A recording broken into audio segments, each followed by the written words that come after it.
Hey, this is Ryan Stanley, and if you really want to learn how to level up your life, you should be listening to the Time to Shine Today podcast with my good friend Scott Ferguson. Time to Shine Today podcast squad. This is Scott Ferguson, and it is episode 134 with my good buddy Ryan Stanley. Ryan's a rockin' musician. He's got a fantastic coaching program. He's going to remind you that entrepreneurship is an art form. That thoughts are things and choose wisely. And without giving away too much more of the interview, I really need you to sit back, relax, break out a notebook, and take some notes, because when I went through this interview with him, I have 2 pages of notes, and so should you. So without further ado, here's my really good friend, Ryan Stanley.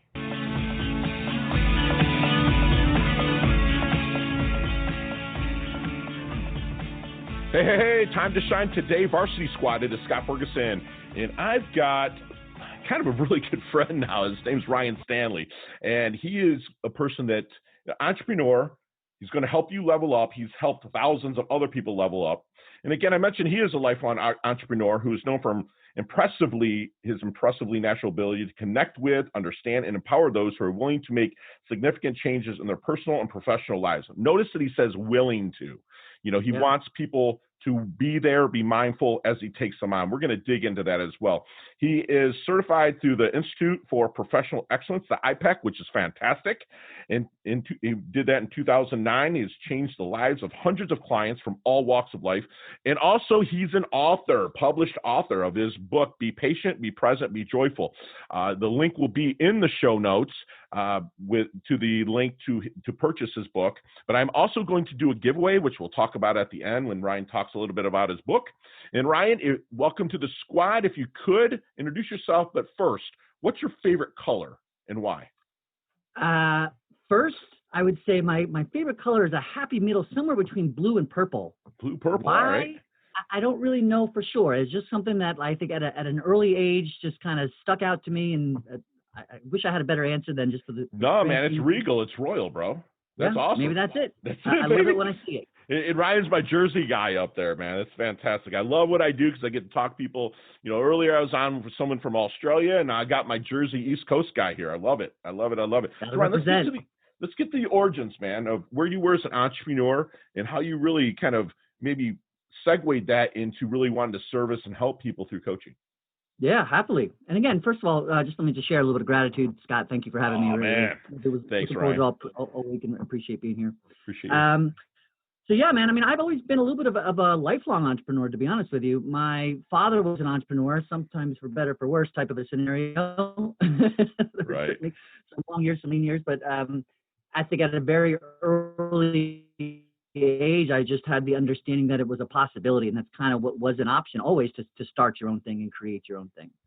And so my first entrepreneurial endeavor, I think, was when I was maybe 18. I got involved with a multi-level marketing direct sales organization. And through that, I started reading Think and Grow Rich by Napoleon Hill. Okay. And that obviously helped me level up a little bit.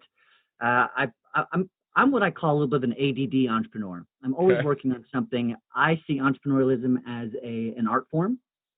I think when you look at artists, you look at musicians, you look at sculptors, painters, whatever, there are people who are able to start with nothing and have an image or something in their mind that they want to create and make the time to put it out there and create it for the world to see. And entrepreneurs are no different. Sure. They are people who make time to create something that will ideally create service of some sort to the world and get paid for it, right? But it starts off with an idea. You know what? That's interesting that you said that, brother, because artists, like I suffer from this myself. Artists, like even Van Gogh, there is like 72 like paintings or canvases that he never finished, right? Yeah. Legitly. He didn't live a long life, but he never finished. And being an ADD entrepreneur, which I am too, I'm a great starter. I'm a great initiator. Do you ever have problems being, and admittedly so, being an ADD entrepreneur, finishing to where you have to bring on somebody else to help you with the finish, or do you see it all the way through? Just curious. Yeah, great question. I think it's a combination of both. I do see it through, but I think the benefit of bringing in other people to help focus specific areas, depending on what the project is, depending on what the business is certainly helpful. Okay. So some of my projects, kind of to answer your question when I say both, some of my projects, it's not that I give up on them or stop spending time on them as much as they take longer than they probably could have because of my distractibility. Right. And then so sometimes it's just about bringing somebody in to delegate. We touched on that before the actual show started, but delegate some of the efforts that need to get done. Beautiful. Which in itself is a lesson in entrepreneurship. In itself, the delegation part. So let's get into the story of when you started, segueing into coaching. Yeah, happily. So 2008, I had an artist management company. I was working with bands. I used to manage a bunch of bands. Wow. And loved it. I'm a huge fan of live music in general. Yes, big Fish nerd, super Fish nerd. Seen them over 100 times, but just in general, love live music, love being around the energy of live music, love watching people improvise. One of the things I love most about life is the ability to be here now and improvise with life. And so musicians that are able to do that are, I'm naturally a fan of. So I was working with musicians, and what I loved most about it was the empowerment, was helping these often young people recognize that there are opportunities, that they can set big goals. It's interesting, we talked about entrepreneurship being a form of art, but a lot of people don't realize that musicians are actually entrepreneurs, right? Absolutely. They don't take the time to think about that, but they are creative entrepreneurs. They're creating a product that they want to sell to the masses for income. And so I, being a lifelong entrepreneur, loved approaching these young artists and musicians from a space of entrepreneurship and kind of helping them see what their options and their goals were. I didn't necessarily like dealing with shady club owners. And if I was working with a band and half the members didn't want to show up to practice on time or whatever, there were aspects that turned more into babysitting than it was really about working together as a team, and a couple other things that I didn't love about it. And I'm a firm believer that you can love your job and you can love every aspect of your life if you choose to, and remind yourself of what that looks like every day. So in October of 2008, I think it came up 3 times in the same month. Somebody mentioned the term coaching. And I was like, you know what, that is what I do. That's what I love. That's who I am. I didn't know it necessarily, but that's definitely aligns with who I am and how I want to serve. Mm-hmm. And so I started doing some research. And, as you mentioned, I enrolled in IPEC in 2009 and still worked with musicians. I was able to get rid of all the things I didn't like about working as an artist manager and keep all the things that I did love, as well as learn a lot about myself along the way. So, next to parenthood, coaching is the most fulfilling thing I've ever done. I will absolutely do it on some level for the rest of my life. They are both places where you are teaching and learning at the same time, consistently. And I absolutely love it. Do you still coach musicians? I do. Yeah, I don't just work with musicians. The first part of my career worked specifically with musicians, first 5 or 6 years. I then was asked to become the first ever internal coach for IPEC. So I coached their staff. Wow. Everyone from entry level to CEOs to the C-suite, I was coaching. And so that was able to I was able to spread my wings a little bit in the diversity and types of people I was able to in coaching. Right. And so since then, I've coached doctors, I've coached authors, I've coached, people in all walks of life. But yeah, I certainly still work with musicians. That's kind of where I started, and I have a lot of referrals in that space as well. Gotcha. You hear that, squad? He started out where he was niched in, where he was comfortable, and then inch by inch, it's essentially kept growing his business. Now he's handling, multi-million-dollar earners. That's fantastic, man. Thanks for sharing that, Ryan. Real quick, what do you think makes a great coach? Yeah, of course. Me often, I think what makes the best coach are people who are truly able to hold the client's agenda at all times. Obviously there's some basic stuff that comes to mind from anybody who might assume it's like listening is good, reflecting is good, that type of the ability to be present with people is certainly makes a big difference. But in the grand scheme of things, a coach, what makes a coaching relationship powerful in general is their ability to hold your agenda. A lot of the time we have friends, we have family, we have other people who love us. And if we're looking for guidance, they have their own agenda, which is sometimes that they love us. Sure. But it also is based on their fears and their background and their limiting beliefs and things that hold them back. They are going to be presenting to us because their agenda is they love us and quote unquote don't want us to get hurt based on their life experience. I've never heard that, hold the agenda. I've never heard that. That's fantastic. So you're actually putting their needs, and I'm doing that in air quotes, people, if you're listening, their needs first. To be able to work around them to help them still level up their lives, right? Yep. And by doing that, so if a client comes to me and I'm working with them, 2 things. One, I don't have their fears. I don't have their blocks. I don't have their limiting beliefs. I'm focused exactly on what they said they want to accomplish. Love that is their agenda, right? That's awesome. So if I hold that up, sometimes, and for new coaches out there, we might even say, it's like, am I asking the right questions? Am I being a good coach? That is my agenda, believe it or not. Like if I'm sitting there spending any time during my conversation focused on that stuff, I am not present with the client. The other point that comes up is sometimes the human nature in us wants to ask questions that are more serving of our agenda, like just curiosity or even in a sense from human nature, nosiness. But if we can avoid all of that and truly stick to what the client's outcome wants, what the client wants their outcome to be, and focus on that at all times, sometimes you don't ask questions that have nothing to do with the outcome, and it helps you to stay focused and help people move forward. I love that. So if I'm out at a networking event, which in South Florida we're allowed to do a little bit down here, press some flesh and meet some people, what am I listening for someone to say that would make them a great referral, contact, or connection for you, Ryan? You know what, and you kind of touched on it. And by the way, thank you for asking that question. You touched on it at the beginning. I think people who are willing to take some steps, willing to take daily action, physical, mental, spiritual, emotional action, who are ready to live a different life, who are ready to change the trajectory of their life, and are able to recognize that they haven't been able to do it on their own. It doesn't make them a bad person. Everybody's exactly who they should be for every single second of life they've lived up until this moment. Your past does not equal your future, but sometimes it'll equal your present. And so if you want to shift that and you're looking for somebody to help you, guide you, to ask you questions you hadn't thought to ask yourself, somebody who spent a lot of time focused on mindset and has changed lives, and I'm your guy.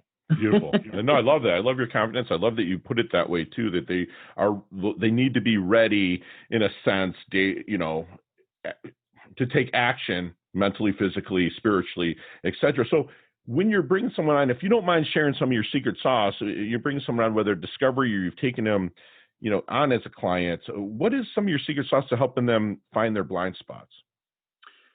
First is recognizing two things, fear and judgment, right? So typically, most people's blind spots come from fear.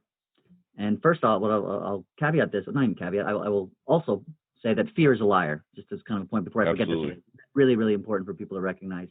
But a majority of people's blocks and limiting beliefs come from fear of what others think, right? So in some capacity, you're worried what someone else somewhere else thinks, and so I'm afraid to step outside my comfort zone because I might be then, which leads to part B, judgment.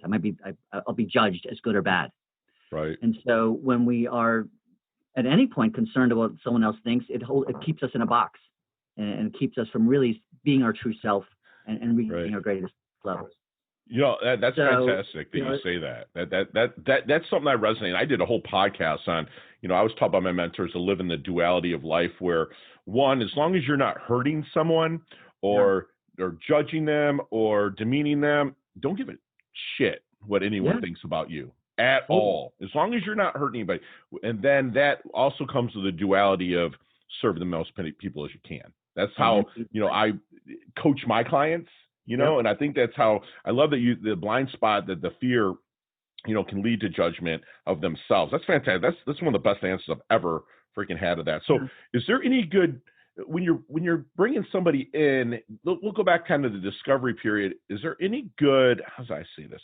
Any good questions that you wish they would ask you but never do? I don't know. That's a great question. I think everybody's journey is so unique.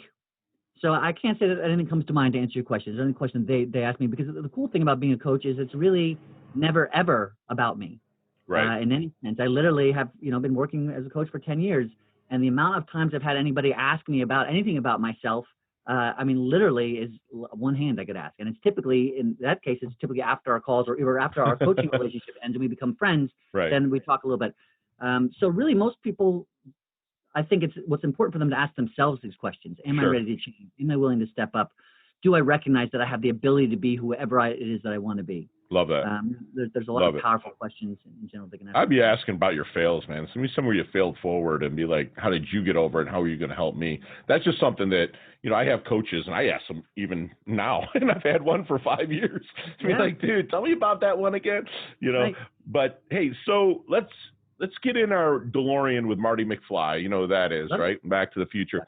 Let's go back to the 22-year-old Ryan Stanley. What kind of knowledge nuggets are you dropping on Ryan with the experience that you have now to maybe help him shorten his learning curve or level up quicker?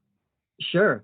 So the identity of 22-year-old Ryan was somebody who drank a lot, not necessarily in an abusive space, and it wasn't like 7 days a week, but Thursday through Sunday, like I was partying quite a bit.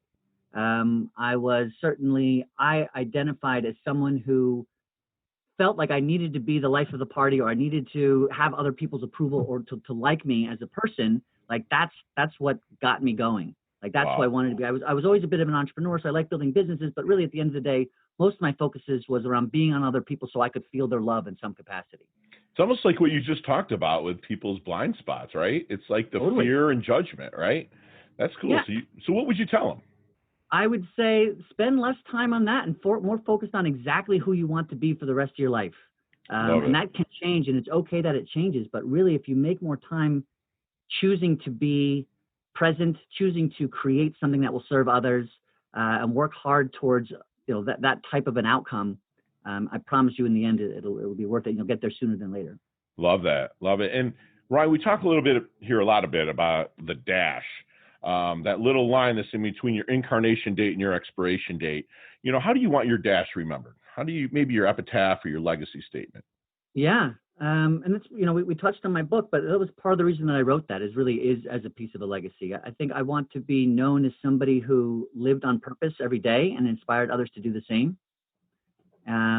Like I said, my most important thing in my life is being a father. And that's in the sense that I want to be remembered as somebody that guided their children to be that as well, and Love to it. live on purpose.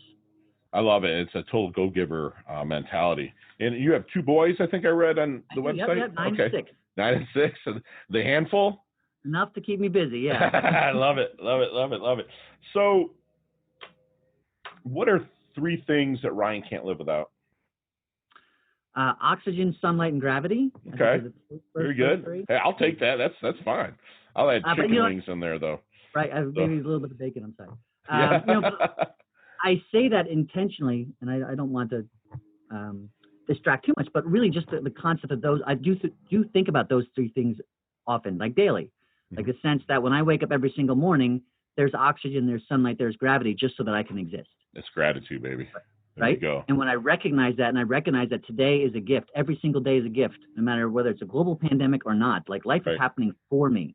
My consciousness is here today, with sunlight, gravity, and oxygen, so that I can exist. What am I going to do with it? So not only can I not live without those things, but I cannot live without the awareness of those things. I know it sounds obvious, but really when you make the time to think about it, it brings you to the present and gives you the opportunity to really. It's a miracle that we're able to exist like we are. Take advantage of that, and help as many people out as you can to realize that as well. So, Ryan, what's one thing you know for sure? One thing I know for sure is that your thoughts are things, and if you recognize, you combine that with the fact that life is happening for you, and you choose your thoughts wisely, they will lead you to where exactly wherever it is you want to be. Love it. Love that. Love it. Love it. So what would be your definition of a life well lived? A life well lived is someone who decides who they want to be, and is open to that changing and growing. You don't have to decide right away, depending on where you're your age, where you are in your life, where your relationships are. But decide who you want to be, take action on it every single day, and simultaneously being the light you want to see in the world. Love it. Love it. That's beautiful. So as we wind things down just a little bit, we're going to do our leveling up lightning round. I'm ready. And so I'm going to ask you 5 or 6 questions. I could talk for an hour on each one of these, but I need 5 seconds and real quick answers with no explanations. You ready? I'll do my best. All right, here we go. What's the best leveling up advice you ever received? Be here now. I love it. Share one of your personal habits that contributes to your success. I wake up every morning. I meditate for an hour. I then exercise. I then do what I call my I am statements, where I focus on who I am creating. I then stretch, and then I journal, meaning I start every day mentally, physically, spiritually, emotionally on purpose. Love it. It's morning routines. Beautiful. Awesome. So other than your website and, of course, TimeToShineToday.com, I've shameless plug, what website do you like to go to level up? Gosh, I sound so bland, but YouTube, man, there's so much amazing out there, right? Some people just say Google. I'm like, hey, that works for me. This is a website. So not what you wrote, not what you're reading now, not the flavor of the month. What's that go-to book? If I was to come to you and say, Ryan, man, I'm in the doldrums, I'm just a little lost, what's the book that you're handing to them? Breaking the Habit of Being Yourself by Dr. Joe Dispenza. Wow. Okay. Excellent. I have to look that. I have not read that. That's new to me. Yeah, and then there's another. He's written about 4 books. Breaking the Habit of Being Yourself is a great entry level. It's a little bit heady because he's really scientific, but and then the second one is Becoming Supernatural, and either one of those. Beautiful. Amazing. What's your most commonly used emoji when you text? Smiley face. I'm not a big emoji guy, man. I'm not either. Just had to ask. Cool, yeah. So, not wisdom-wise and knowledge-wise, physical-wise, what age would you be for the rest of your life if you could be? I feel like 25. There, yeah. I'm like between 28 and 32 is my jam. You know, yeah. It's kind of nice. What's your favorite charity and or organization you like to give your time and or money to? Mockingbird Foundation. What does that do? They supply musical instruments to schools throughout the country who can't afford them. Love it. Love it. Last question. This will resonate with you. It's a little harder, but what's the best decade of music? 60s, 70s, 80s, or 90s? That is a difficult one for me to answer. I cannot come up with it. No problem. If I was forced to, I would say 70s because I think there was so much that came out of the 60s. So much in the 70s. Yeah. That's what I always answer, man. I'm almost 50, so it's like, 70s was my jam. My dad was friends with Bob Seger. So we used to freaking hang out with them and just be able to listen to people that we were around at that time. But tell us a little bit about Be Patient, Be Present, Be Joyful. Yeah, happily. So it's Be Patient, Be Present, Be Joyful. There's a subtitle of a first aid kit for the emotional bumps, scrapes, and bruises of life. And I mention that now because it's exactly what it is. It was written with 2 purposes. One, that you can, so first of all, it's not a long read. You could probably read it in about 35 minutes. Okay. It's intentionally created to be short. I'm not one who, as we mentioned, being an ADD entrepreneur, I'm also an ADD reader. So I'm not one who wants to read 300 pages. Right. Amazing books out there that have a ton of information. I'm not awesome at reading them. Gotcha. So I wanted something that if I or someone like me was having a tough day, they could pick up and really just get something out of from a layman's terms, from a conversational perspective. And so this book was written with 2 purposes. One, that you can read straight through it and gain some concepts on how anybody can create patience and can create presence, that can create joy just in their everyday life. And then, when you kind of read through it, you have an understanding of what those steps look like in any given day. But then B, as a first aid kit, if you're having a stressful moment, in fact, for those who see on YouTube, it's a smaller book. You can literally carry it on you. And it was created and physically written to where you can open any page and find something that will be highlighted or stand out to you as a quote or as a blurb or as a message or as a bolded text to serve you in that moment. So if you're feeling stressed and overwhelmed, you don't have a lot of time to read a book, you can just open it up and find a page and then it'll serve you. How are you enlightened to write it? Meaning, like, who's your inspiration? My inspiration was me, meaning in the sense that I recognized these challenges in myself. I wrote this book as much for me as I did for the rest of the world, but also a combination of seeing after 10 years, my clients having these basic, and I don't say that in a belittling sense, but these basic needs of understanding the value of patience and the ability to create presence and to actually know that it's possible to create joy on command if you really want to, and you build that a practice as well. Love that. And Love so it. my inspiration was on command. That's beautiful, and be able to carry it with you as well. And Squad, I'm going to give away a book. When you listen to this, go over to the Time to Shine Today. It's facebook.com/Time to Shine Today. It's all one word, and then leave a little message in the link about this podcast. I think you've found some serious knowledge nuggets here. So when you do that, I'll DM you and we'll get a signed copy out directly here from Mr. Ryan Stanley. So Ryan, where else can we find you? You can find me at ryanstanley.com. That's okay. That's where most of my coaching and speaking and stuff like that is. You'll see my. It's an impressive website. I like it. Thanks, man. Yeah. So you can find me there. You can also buy a copy of my book there as well. If you do, you'll also get a signed copy directly. And depending on my availability, it'll come with a complimentary coaching session. But you can also find the book on Amazon and wherever books are sold. Sure. Quickly, I will just share 2 other plugs. I've got another T-shirt company called setlisttees.com. Okay. And so it's for fans of live music. It's like a unique piece of art featuring the date from your favorite concert on the front. And then the set list from that concert is going to be on the back. So, fish nerds like myself, you see the band 100 times. You want to remember certain ones and certain orders of songs they played. And then teachmetosell.com is another, it's a sales training company that I started this year, specifically working with service-oriented solopreneurs, or what I call SOSs. I have a partner in that. And a lot of the time, coaches, consultants, fitness instructors, people who want to serve, even in direct sales, essential oils. They have this concept where they want to serve the world. They want to just be a life changer. And now they get their certification or whatever it is. And now all of a sudden someone asks them how much they cost, and they freak out and they get uncomfortable and they get nervous, and they never planned to be a salesperson. Right. And now somehow they have to be. And so we train people to recognize that you really stop selling and start serving. That's a heck of a URL to own. That was a sign. I was like, okay, this is it. I'm in. That's it, man. That's fantastic. Hey, Brian, leave us with one last knowledge nugget that you want the squad to take with them, internalize, and take action on. I'll dial it back to Napoleon Hill. Make time today to write down exactly who you want to be in all areas of your life. Physically, mentally, spiritually, emotionally, financially, in a relationship. Write it down.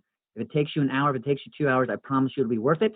After you write it down, make time to be grateful for that outcome and believe that it's a possibility. Create gratitude for the outcome and spend time in that space with an elevated emotion. Next day, tomorrow, wake up in the morning and read that out loud with gratitude for the outcome. I still have it up there, and I have my index card from the first time I wrote it in 2000, year 2000. It said, by this year, I will have in my possession, so much money, and I will do this by, it's like I still have it. I've surpassed that index card, but it still sits in my Napoleon Hill Think and Grow Rich book. Like literally, I'm looking at it from right here. Yeah. So, folks, you just got a free masterclass from my good friend Ryan Stanley, who is admittedly an ADD entrepreneur, but he still sees things through delegation, the fantastic quality to have. If you're going to hire him, just remember, he's going to hold your agenda at heart, and he's going to coach from his heart to work your agenda to help you level up. And he's looking for people that are willing to take daily action, mentally, spiritually, physically, and on to help level up. He's going to remind you to don't live in fear. Fear is a freaking lie, okay? And, if you do live in fear, you're going to fear, and then you're going to feel like you're being judged. So he's going to help you level up from that when you take him on as your coach, which I strongly recommend you do. He's going to remind you to focus on who you want to be. He lives on purpose and always inspires others to do the same. He will remind you that thoughts are things, so choose your thoughts wisely. So make sure you pick up his book. Also check out Setlist Tees. All this stuff will be in the show notes. And then also Teach Me to Sell. Ryan, thank you for coming on, man. You're humble. You're hungry. You're leveling up your health. You're leveling up your wealth. You're part of our squad now. You can't go anywhere. So really appreciate you, brother. Guy, I appreciate you as well, man. It's really, really my pleasure. Thank you for having me. Chat soon. Cheers. Hey, thanks so much for listening to this episode of Time to Shine Today podcast. Proudly brought to you by Sutter & Nugent Real Estate Excellence, who can be reached at 561-249-7266 and online at www.sutterandnugent.com. If you're a business owner or professional who would like to be interviewed on Time to Shine Today, please visit timetoshinetoday.com/guest. If you like this episode, please subscribe on Apple Podcasts, Google Podcasts, Stitcher, Spotify, iHeartRadio, or wherever you get your podcasts. There's a link in the show notes to our website. Also there, you will see our recommended resources. We hope that you will support our show by supporting them. If you like what you've been listening to, it'd be great if you could just give us a 5-star rating and tell your friends how to subscribe while you're at it. I'm your host, Scott Ferguson, and until next time, let's level up. It's our time to shine.